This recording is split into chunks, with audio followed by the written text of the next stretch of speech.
Welcome back into Talking Fitchburg. It's time now, Preston, for weekend recap. Yeah, it was a busy one. Let me just tell you, I covered these events this weekend. It's been a long time since I've done like this many events in one day.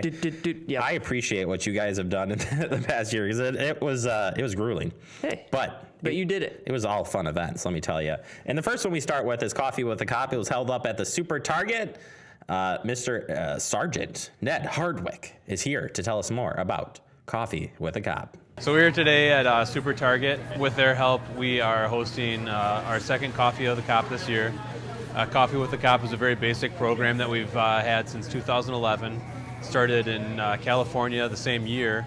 And the mission of Coffee with a Cop is to break down the barriers between the citizens and the police officers in our community.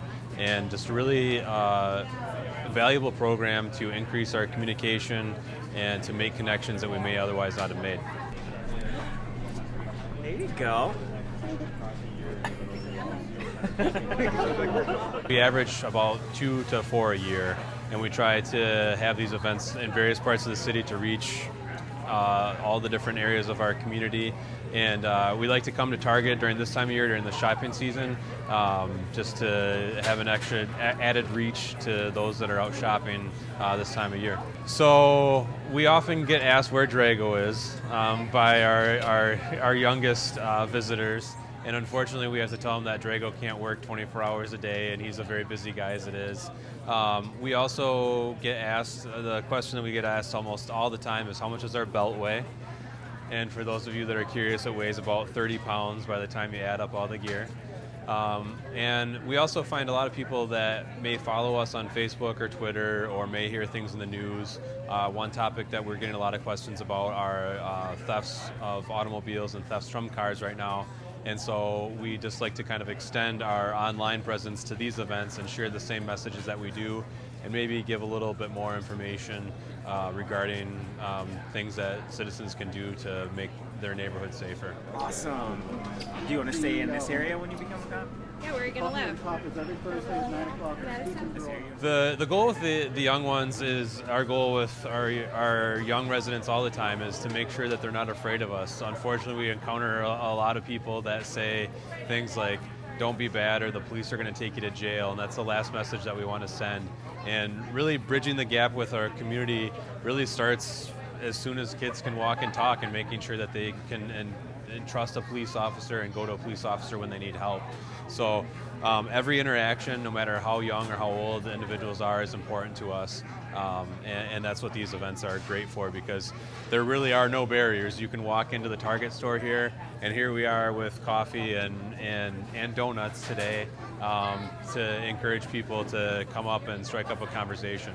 We really appreciate Target's assistance.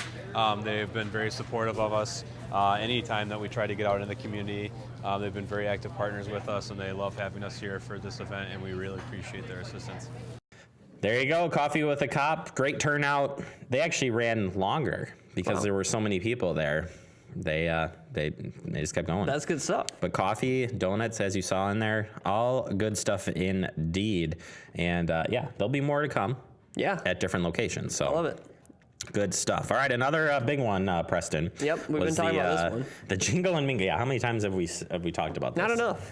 Yeah, Jingle and Mingle. It's here. It finally happened, and a well-turned-out event, especially if you wanted to visit with Santa. Oh yeah. It was busy. So let's take you out for a recap of Verona Road Business Coalition's Jingle and Mingle. Oh yeah, look at that. That's nice. Wow, I like that. We had a great event, annual event, the Jingle and Mingle event in the Verona Road Business Corridor, involving all of the Verona Road businesses. We had Santa Claus over at Hy-Vee. Santa was very busy at Hy-Vee in the Market Place Grill, and then also over at Wisconsin Bank and Trust as well, with kids' activities going on. Parents brought children to enjoy the festivities. Then Quibby's Grove had an amazing set of strolling carolers.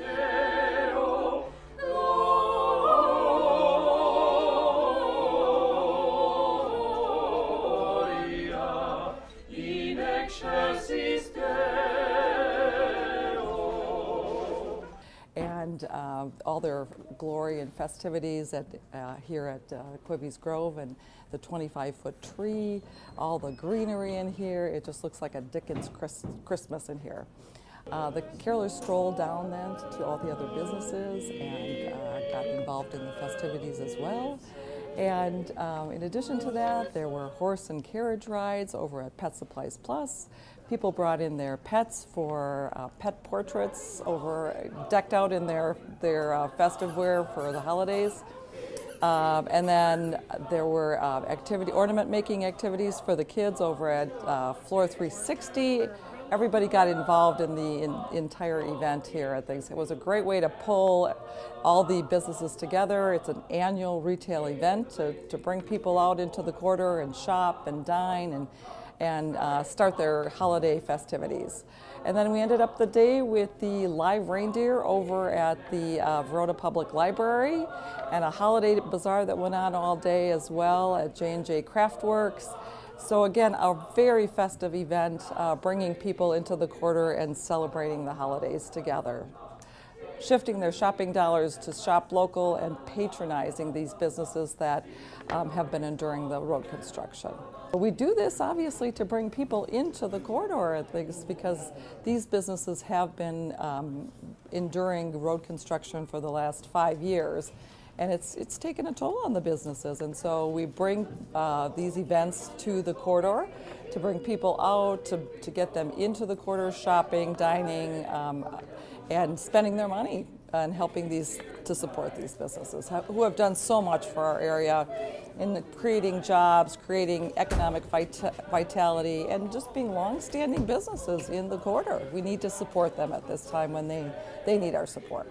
This year, I think that truly we have expanded our efforts. We have shown the value add of getting involved with the Verona Road Business Coalition by doing retail events for the businesses, by doing ongoing communications with them, keeping them appraised of all the construction schedules, alternate routes, doing wayfinding signage for them, giving them seminars on signage.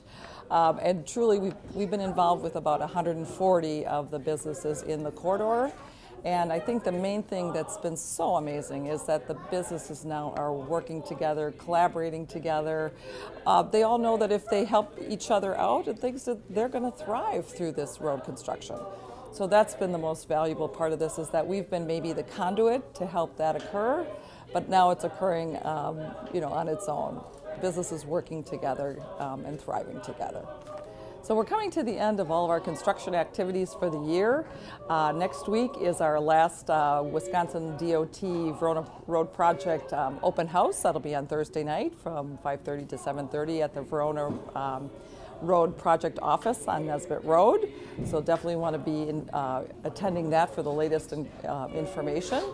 And then in addition to that, next year we'll be having our Verona Road annual meeting, which will be February 7th. So mark your calendars for that update.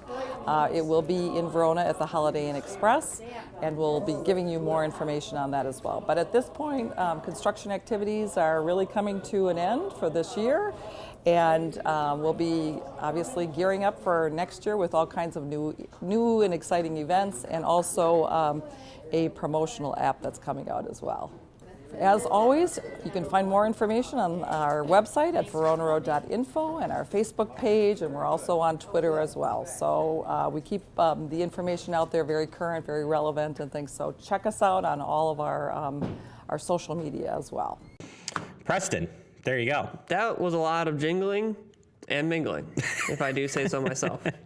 It was, and as Sydney said, there's a lot of things that happen in the coalition. If you're not a part of that or ever check them out, you need to do so, because they are very, very active. They're out there. They are out there. And speaking of out there, I went to one more location on Saturday. Okay. And it was Christmas in the Park. Ah, yes. A brand new event and a really well-attended event. I just felt bad because the crosswind coming across the field there. It was crossing you. I was freezing. I Were you stepped out of my feeling car. cross? Yeah, I didn't put a hat on. Bad mistake. And I talked to a guy who was standing by the Christmas trees they were giving away, and he's like, I can't feel my feet Yeah. as I went by. Dedication. That is dedication. Let's take you now out to the first annual Christmas in the Park. Yeah, so we are here at Christmas in the Park, and really the goal of it was to bring the neighborhood together during Christmas time, and we're partnering that with also giving away free Christmas trees, and for whoever needs any Christmas trees. Yep, and I think what it was is we were talking about what we wanted to do, something special for the community, and really we know that people have less than ideal situations in this time, whether it's family stresses or financial stresses or just loneliness, whatever. So we just want to make a safe place for people to come and enjoy the holiday, and just for us to give something back to the community. Well, everyone's put a lot of time into it, from making mistletoe forests over there, from building the wood, to organizing people in our congregation. Handing out flyers, getting the word out. Yep, we've handed out flyers, making treats, and really just coming together and partnering together and bringing it all, make it happen. Yeah. Yep, so from 11 to 12:30 we have Santa and Mrs. Claus here, which we're really excited about. At 12:30 we have kickball with Papa Elf, and so we're just going to play a game of kickball with someone who's dressed up as an elf. And then we're doing our tree giveaway. We have gingerbread making, cookie decorating, and there's then just eggnog lattes and eggnog bars. eggnog lattes, eggnog, Eggnog just bar. eggnog. Yeah, lots of eggnog. and hot cider, and hot chocolate. Yeah. It seems like it's been really positive. It's been great to see people that I don't know. We're pretty active in the community and getting out, and so to see faces that we don't know is really encouraging for us. Yeah. Everybody seems really appreciative about being able to come somewhere and just celebrate together and just kind of enjoy the community and each other. Yeah. So we're giving away Christmas trees, which is kind of a big deal, and so Yeah, even if you have one already, get another one. Yeah. We have. We've had a good response even from that. So we're looking to do this annually and just increase the net and continue to just get together and build a greater community. So, yeah. And if you ever saw it, you would even say it close. Preston, Yo, Christmas in the Park. Amazing. amazing. Great turnout. And if you haven't been out to that shelter, by the way, it is beautiful. Looking as you saw in the video. a sweet. Looking very sweet. A suite. I like it. It kind of was like a suite. Yeah. It's like it's set up perfectly. And Scott was telling me this morning, Parks Director, that they have ice skating there too. Hey, I didn't even know that. who knew? Yeah. Now you do. So, and that the heat comes from the floor there. There's just so many surprises. They just keep coming.